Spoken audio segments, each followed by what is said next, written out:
হাসান আব্দুল্লাহ বলেছেন, বাংলাদেশের স্বাধীনতা প্রশ্নে যদি আমাদেরকে সেভেন সিস্টার্সকে আলাদা করে দিতে হয়, আমরা সেই সেভেন সিস্টার্সকে আলাদা করে দিব, যদি আমাদের জন্য আপনারা আমাদের স্বাধীনতার জন্য থ্রেট হয়ে যান। কথা জারি রাখেন, কিন্তু নরেন্দ্র মোদী যখন আমাদের স্বাধীনতার প্রশ্নে নগ্ন হস্তক্ষেপ করে, কিন্তু তখন আপনাদের এই সুশীলতা, আপনাদের এই বুদ্ধিজীবীগুলো তখন আর নরেন্দ্র মোদীর ব্যাপারে কথা বলে না।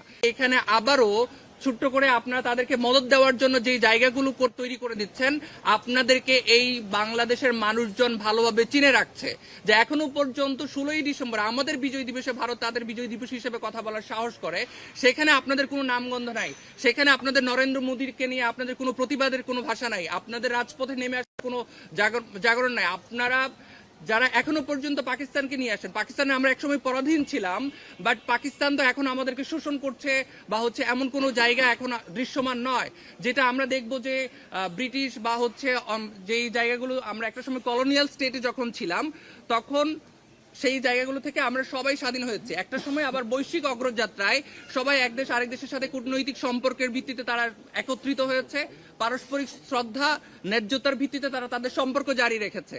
পাকিস্তানের সাথে আমাদের সম্পর্কটা তার থেকে বেশি কিছু নয়। পাকিস্তানও যদি আমাদেরকে আবারও ইন্ডিয়ার মতো করে এরকম ভাবে পরাধীন করে রাখতে চায়, আমরা পাকিস্তানের বিরুদ্ধেও দীপ্ত কণ্ঠ হব।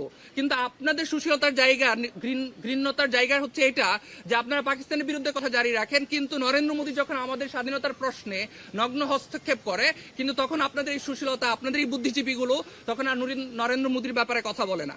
এই জায়গাগুলো আমাদের 17 কোটি মানুষ আপনাদেরকে চিনে রাখছে যে আপনারা আসলে কাদের দালালি করছেন।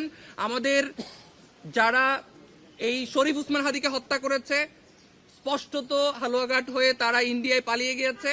বাংলাদেশের নাগরিক, আপনারা স্পষ্টত সেই দেশে আইনতভাবে তারা ঢুকার এখতিয়ার রাখার কথা না, তারপরও অপরাধী ঢুকেছে, আপনারা তাদেরকে সসম্মানে আমাদের আইনের প্রশাসনের কাছে এটা হস্তান্তর করার কথা না করে আপনারা তাদেরকে প্রশ্রয় দিয়ে যাচ্ছেন, বাংলাদেশের সন্ত্রাসকে উস্কে দিচ্ছেন, বাংলাদেশের স্বাধীনতাকে প্রশ্নবিদ্ধ করার চেষ্টা করছেন।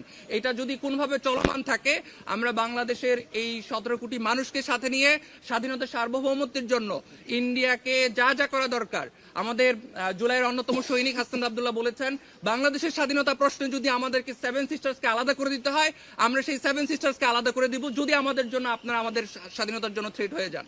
আমরা সব ধরনের স্বাধীনতা সার্বভৌমত্বকে টিকে রাখার জন্য যত ধরনের বলয় থাকা দরকার, প্রতিবাদ থাকা দরকার, যে ধরনের বজ্রকণ্ঠ থাকা দরকার, আমাদের সেই সবটুকু শক্তি নিয়ে আমরা বলছি, আমরা আপনাদের এই দাদাগিরি, এই আধিপত্যবাদ, এই আগ্রাসন কোনোভাবে মেনে নেব না।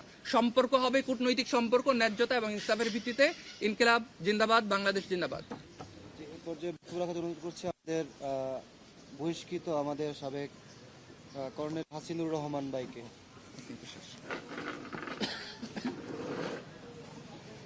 বিসমিল্লাহির রহমানির রহিম। সুশীলের মতো কথা বলা